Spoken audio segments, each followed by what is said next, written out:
नमस्कार, मैं हूं प्रदीप कुमार। आप देख रहे हैं पॉलिटिकल आइडिया। पॉलिटिकल आइडिया के आज के इस अंक में आप सभी दर्शकों का बहुत बहुत स्वागत है।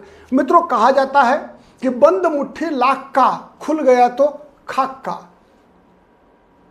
मतलब आज हम बातचीत करने जा रहे हैं महागठबंधन का जो वोटर अधिकार यात्रा चल रहा है, और उसी के संदर्भ में कई ऐसे सवाल पहले से भी हैं, लेकिन अभी वो महत्वपूर्ण क्यों हो गया, इसलिए कि कल रेस्ट डे था वोटर अधिकार यात्रा का। और इस रेस्ट डे के दिन कांग्रेस पार्टी के जो बिहार प्रदेश अध्यक्ष राजेश राम से पूछा गया कि आप लोगों ने अब तक मुख्यमंत्री पद के उम्मीदवार की घोषणा क्यों नहीं किया है, तेजस्वी यादव को क्या मुख्यमंत्री पद के उम्मीदवार तेजस्वी यादव को बनाने में कोई दिक्कत है? तो राजेश राम ने इसका जवाब क्या दिया पता है? राजेश राम ने कहा कि एनडीए को बोलिए ना पहले कि चिराग पासवान को मुख्यमंत्री पद का उम्मीदवार बना दे। एनडीए को बोलिए कि चिराग पासवान को मुख्यमंत्री पद का उम्मीदवार बना दे। ये एक लाइन का जवाब था। अब इसका मतलब क्या निकाला जाए? आज इसके दो मतलब निकलते हैं। एक तो मतलब निकलता है कि वो चाहते हैं कि एनडीए में के अंदर झगड़ा हो, स्वाभाविक है, प्रतिपक्षी है तो चाहेंगे ही। इसका जो मतलब निकलता है उसकी हम व्याख्या किसी अन्य वीडियो में करेंगे। जो राजेश राम ने कहा कि चिराग पासवान को बना दीजिए, आप एनडीए से बनवा लीजिए पहले मुख्यमंत्री पद का उम्मीदवार। लेकिन अगर आप गौर से देखेंगे तो राजेश राम से जो सवाल हुआ था उसका भी जवाब इसमें छुपा हुआ है। इसके तीन मतलब है। एक मतलब है कि वो तेजस्वी यादव पर किसी भी सवाल का जवाब देना नहीं चाहते थे। तेजस्वी यादव पर किसी सवाल का मतलब तेजस्वी यादव को मुख्यमंत्री पद का उम्मीदवार क्यों नहीं घोषित करते हैं, इसका जवाब नहीं देना चाहते थे। दूसरा, खुद अपनी पार्टी की तरफ से भी कोई दावेदारी नहीं करना चाहते थे। मतलब कोई ऐसा भी नहीं कह रहे थे कि नहीं तेजस्वी यादव नहीं होंगे, ये भी नहीं कह रहे थे। मतलब या कांग्रेसी कोई मुख्यमंत्री पद का उम्मीदवार है, ये भी नहीं कह रहे थे। मतलब उसको स्किप कर दिया। साथ ही तीसरा मतलब मैंने बताया पहले ही कि वो एनडीए में भी चाहते हैं कि कोई चिराग पासवान का मुख्यमंत्री पद की उम्मीदवारी करे या फिर चिराग पासवान वहां पर ये झगड़ा लगे। लेकिन इसका तीसरा मतलब भी है। मतलब कहीं चिराग पासवान अगर एनडीए से मतलब मुख्यमंत्री पद के उम्मीदवार हुए तो क्या कांग्रेस कोई दलित कार्ड खेलने वाली है? यह भी एक संकेत है। खैर, ये सब अलग हम बात करेंगे। मैंने पहले कहा आपसे, आज हम बात करते हैं कि जब जो पहला सवाल पत्रकार ने किया कि तेजस्वी यादव को आपने अब तक मुख्यमंत्री पद की उम्मीदवारी पर सहमति कांग्रेस पार्टी ने क्यों नहीं दिया है, तो उसी के साथ ये एक सवाल यह भी खड़ा हो रहा है कि जब तेजस्वी यादव ने नवादा में राहुल गांधी को प्रधानमंत्री बनाने की बात की, तो राहुल गांधी ने क्यों नहीं अब तक तेजस्वी यादव को सीएम बनाने की बात किया है? सब एक दूसरे से जुड़ा हुआ है, तो जानने का प्रयास करते हैं। और साथ ही एक और विषय जिसके तरफ आज मैं आपका ध्यान ले जाना चाहता हूं, वो है सन ऑफ मल्ला, वीआईपी प्रमुख मुकेश सहनी की।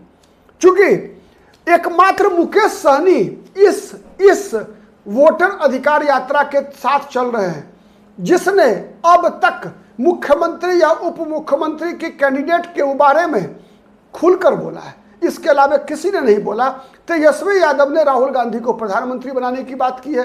राहुल गांधी ने अब तक न किसी को मुख्यमंत्री न किसी को डिप्टी सीएम बनाने की बात की है। तेजस्वी यादव ने अपनी दावेदारी जरूर कर दी है कि तेजस्वी यादव को मुख्यमंत्री मतलब मैं सरकार में आऊंगा, मैं सीएम बनूंगा तो ये काम करूंगा, ये बातें तेजस्वी यादव ने कहा है। लेकिन कहीं भी तेजस्वी यादव ने मुकेश सहनी का नाम नहीं लिया है। लेकिन मुकेश सहनी ने हर सभा में यह कहा कि राहुल गांधी को प्रधानमंत्री बनाना है और छोटे भाई तेजस्वी यादव को बिहार का मुख्यमंत्री बनाना है और निषाद के बेटा को उप मुख्यमंत्री बनाना है।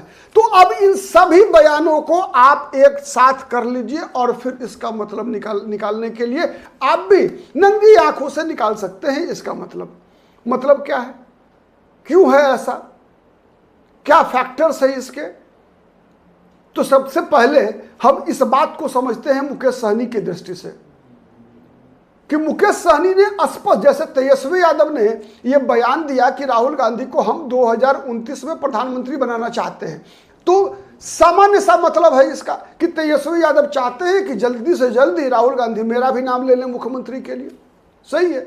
मुकेश सहनी का जहां तक एंगल है, मुकेश सहनी दोनों का नाम ले रहे हैं, राहुल गांधी को प्रधानमंत्री बनाने का भी और तेजस्वी यादव छोटे भाई को मुख्यमंत्री बनाने का भी, और अपना नाम भी लेते हैं डिप्टी सीएम बनाने की। लेकिन वो चाहते क्या है कि तेजस्वी यादव और राहुल गांधी उनका नाम ले लें।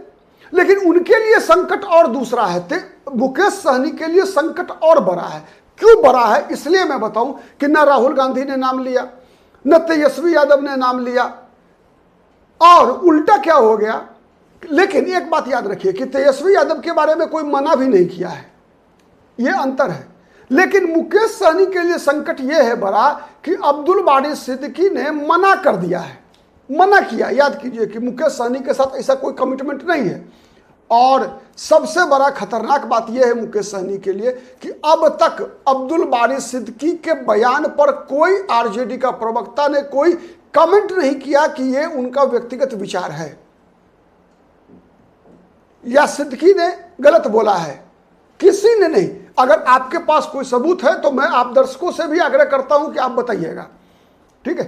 अब तक अब्दुल बारी सिद्दीकी की बात का किसी ने क्रॉस नहीं किया है, काउंटर नहीं किया आरजेडी की तरफ से कि नहीं अब्दुल बारी सिद्दीकी का व्यक्तिगत विचार है, ऐसा नहीं है, ऐसा नहीं है, हमने कमिटमेंट किया है। आरजेडी की तरफ से किसी ने नहीं कहा।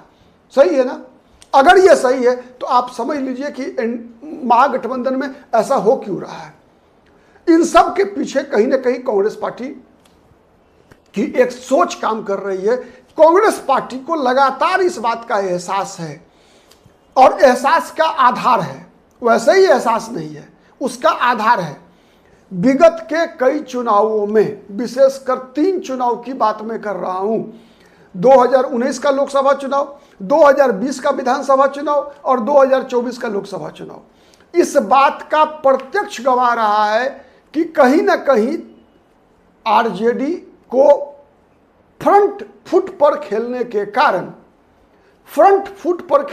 कारण कई लोकसभा और विधानसभा सीटों में आरजेडी के खिलाफ ध्रुवीकरण हुआ। आरजेडी के खिलाफ, तेजस्वी यादव के खिलाफ ध्रुवीकरण हुआ, पोलराइजेशन हो गया। जिसका नुकसान क्या हुआ कि उस पोलराइजेशन में मुसलमान भी शामिल हो गए। कई जगह, कई ऐसे विधानसभा सीट है, अदरवाइज अगर ऐसा नहीं होता तो अब्दुल बारी सिद्दीकी कभी चुनाव नहीं हारते केवटी विधानसभा सीट से। केवटी में अति पिछड़ी जातियों की बहुत अच्छी संख्या है, यादवों की संख्या है, मुसलमानों की संख्या है, फिर भी हार गए। और अति पिछड़ी जातियों में आप देख लीजिए कि अगर अररिया लोकसभा सीट, अगर यादव और मुसलमान एक साथ होते केवल आरजेडी के साथ, तो आरजेडी किसी कीमत पर लोकसभा सीट नहीं हारती। रुपौली विधानसभा सीट, अगर केवल माई समीकरण के लोग साथ में होते प्लस बीमा भारती की जाति के लोग आधे भी होते अगर, तो वहां शंकर सिंह निर्दलीय चुनाव नहीं जीतते, बल्कि वहां पर मुसलमानों ने शंकर सिंह को वोट दे दिया। 4 विधानसभा सीटों पर उपचुनाव हुआ, क्या हुआ उसमें? हर जगह महागठबंधन के उम्मीदवार, आरजेडी का उम्मीदवार, एक ही जगह ना सीपीआईएम लड़ रही थी तरारी में, 3 जगह तो आरजेडी लड़ रही थी। मतलब सुरेंद्र यादव का बेटा विश्वनाथ यादव लड़ रहे थे बेलागंज विधानसभा सीट पर। क्यों हो गई ऐसी स्थिति? आप उसके अलावे आप कई, जगदानंद सिंह के पुत्र लड़ रहे थे रामगढ़ में, सब सीटें हार गए। क्यों हार गए? इसलिए कि आरजेडी का जो बेस वोट बैंक है माई, उसी में दरार है। दूसरी तरफ आकर्षण है कांग्रेस के तरफ मुसलमानों का। आकर्षण दलित आरजेडी के साथ नहीं जा रहा है जब से 2000 ईस्वी के बाद से ही, लगातार 2000 के बाद से, जब से रामविलास पासवान ने अलग पार्टी बनाई तब से। हाँ, बीच में नीतीश कुमार के साथ गया वो वोट, लेकिन अब हर वर्ग के अलग अलग नेता हैं दलित समाज में। पासवान के नेता चिराग पासवान है, मुसहर जाति जो है जीतन राम मांझी के साथ है। उत्तर बिहार का फिर मुसहर जीतन राम मांझी के साथ नहीं है, स्थानीय नेतृत्व के साथ है। तो स्थानीय स्तर पर बटा हुआ है। छपरा, सिवान, गोपालगंज देखेंगे तो वहां पर जो वाल्मीकि समाज के भी लोग हैं वो अलग अलग नेता के साथ हैं। विधानसभा वाइज, लोकसभा वाइज बटे हुए हैं वो। जिस क्षेत्र में जहां जिस पार्टी का नेता है बड़ा कद है, तो वहां पर उस पार्टी को उसका समर्थन मिलता है, उस जाति के लोगों का समर्थन मिलता है। ठीक, जैसे अगर ऋषिदेव समाज की बात कीजिए, अगर सीमांचल के इलाके में कोसी प्रमंडल में बड़ी आबादी है, वहां पर क्या है, जहां जहां उनकी जाति के लोग कैंडिडेट होते हैं वहां जाता है वोट, किसी पार्टी के साथ नहीं है वो।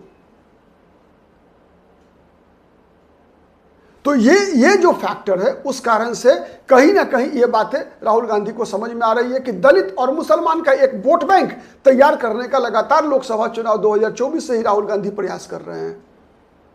और राहुल गांधी चाहते हैं कि तेजस्वी यादव के मुख्यमंत्री पद की उम्मीदवारी की घोषणा तब हो जब कांग्रेस की भी बातें मानी जाए, कांग्रेस की इच्छा के अनुसार सीटें भी मिले और कांग्रेस की इच्छा के अनुसार डिप्टी सीएम।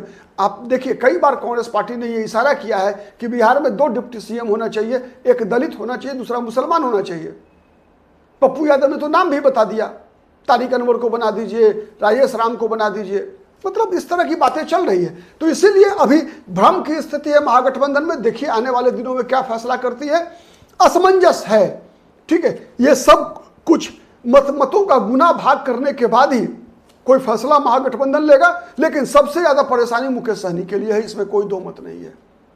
मुकेश सहनी उस दोराहे पर खड़े हैं जहां पर उनको थोड़ा धैर्य दिखाना होगा और रास्ता शांति से ढूंढना होगा। ठीक है, और साबित करना होगा कि वो कितने महत्वपूर्ण है महागठबंधन के लिए। मेरे अनुसार तो मुकेश सहनी सबसे ज्यादा महत्वपूर्ण है, आज दिख रहे हैं। आने वाला कल बताएगा कि मैं गलत हूं या कौन सही है। आज के लिए इतना ही, नमस्ते।